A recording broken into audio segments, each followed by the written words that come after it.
নমস্কাৰ সখীসকল, আজি আন্তৰ্জাতিক নাৰী দিৱস আৰু লগতে আজি ফাকুৱা সকলোলৈকে মোৰ ফালৰ পৰা শুভেচ্ছা জনালোঁ। আৰু লগতে আজি আমি আহি আছোঁ যিহেতু আমাৰ অসম গ্ৰামীণ জীৱিকা অভিযানৰ তৰফৰ পৰা নাৰী দিৱস উদযাপন কৰা হ'ব। সকলোলৈকে নাৰী দিৱসৰ শুভেচ্ছা জনালোঁ। আৰু আমাৰ বোকাখাট টাউনৰ পৰা চিকনাদা থানলৈকে আমাৰ এটা ৰেলী হ'ব নাৰী সুৰক্ষা।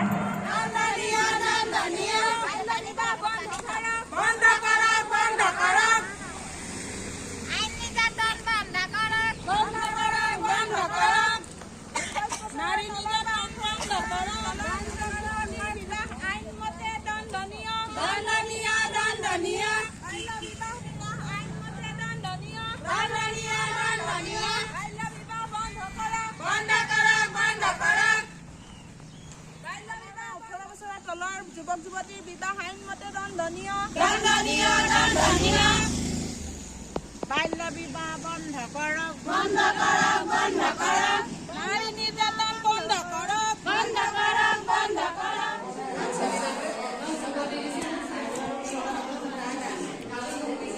প্ৰায় সকলোবোৰ গোট খাইছেহিয়ে বাৰু।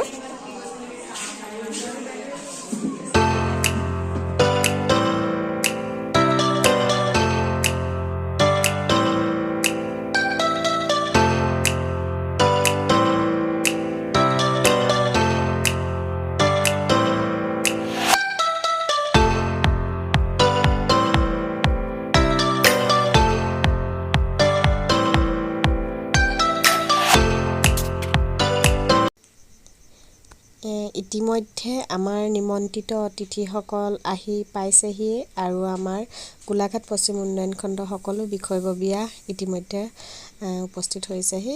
এতিয়া আমাৰ সভাখন আৰম্ভ কৰা হৈছে। এতিয়া ভিডিঅ'টো শেষলৈকে চাই যাব।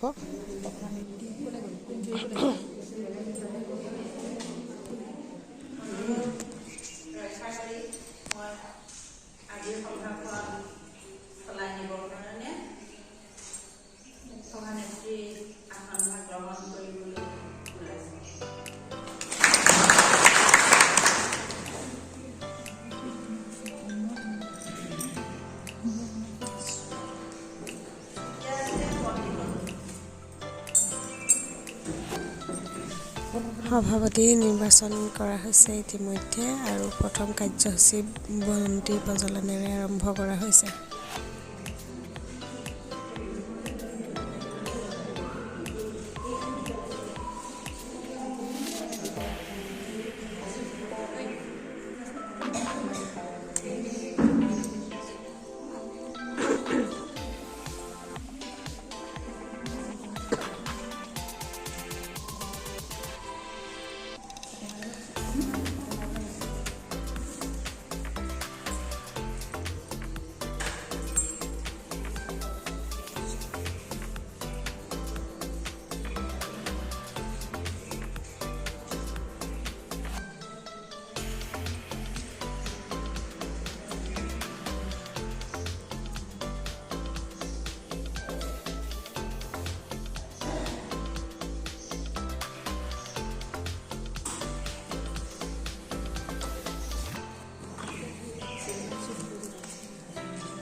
কেনেকুৱা লাগিছে আজি?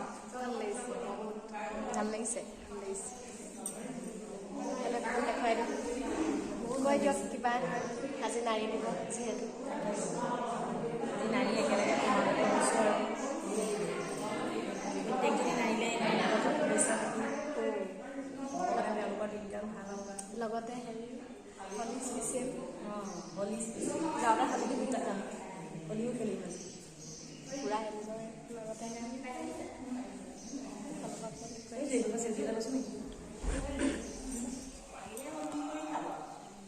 তেনেকুৱা এটা এতিয়াও প্ৰচলিত হৈছে। এই অন্ধবিশ্বাসবিলাক আমাৰ মনৰ মাজত এতিয়াও অকণমানকৈ শিপাই আছে, তাৰ কাৰণে আমি মুক্ত হ'ব পাৰোঁ। কিন্তু আপুনি বাস্তৱ ক্ষেত্ৰখনলৈ চাব যে এটা পুত্ৰ সন্তানে আপোনালোকক যিমানখিনি মাকক বা বাপেকক অগ্ৰাধিকাৰ দিব লাগে, শ্ৰদ্ধা ভক্তি কৰিব লাগে, আজি দিনততো নায়েই। ভাল মোবাইল ফোন এটা যদি তুমি লৈ দিব নোৱাৰা, ভাল যদি চাৰ্ট পেণ্ট লৈ দিব নোৱাৰা, সিহঁতৰ যদি সময়খিনি এই বস্তুখিনি লৈ দিব নোৱাৰা, ছোৱালীজনীয়ে মাতে লৈ থাকিব, ছোৱালীজনীয়ে বুজিব যে মাৰ কিবা এটা অশান্তি সংকটৰ কাৰণে এইটো হৈছে, কিন্তু এই ল'ৰাটোৱে নুবুজে। কিন্তু মই ক'বলৈ চোৱা নাই যে পুত্ৰ সন্তান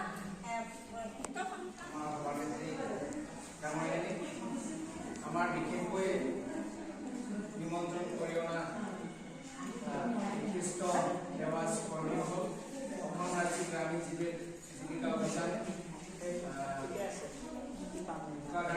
ব্লকৰ মোৰ সমূহ বিষয়ববীয়াসকল, লগতে মঞ্চবিত তেখেতসকলে ভাবে যে চাকৰি কৰাটো কিবা কাৰ্যালয়ত কিবা কাম কৰাটোহে কিবা কৰা বুলি বুজায়। কিন্তু সেই মহিলাগৰাকী ঘৰত চাকৰি নিচিনা কাম কৰি আছে, দিনৰ ৰাতিপুৱা 5টা বজাৰ পৰা গধূলি 10টা বজালৈকে। কিন্তু সেই কামবোৰক বহুতে গুৰুত্ব নিদিয়ে আৰু সন্মান নকৰে। এই বস্তুটো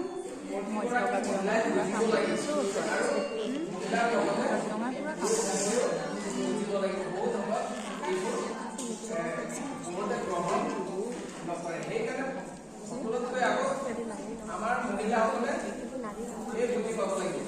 আজি বহু মহিলাই আছে যিসকলে আজি নাৰী দিৱস বুলি গমেই নাপায়।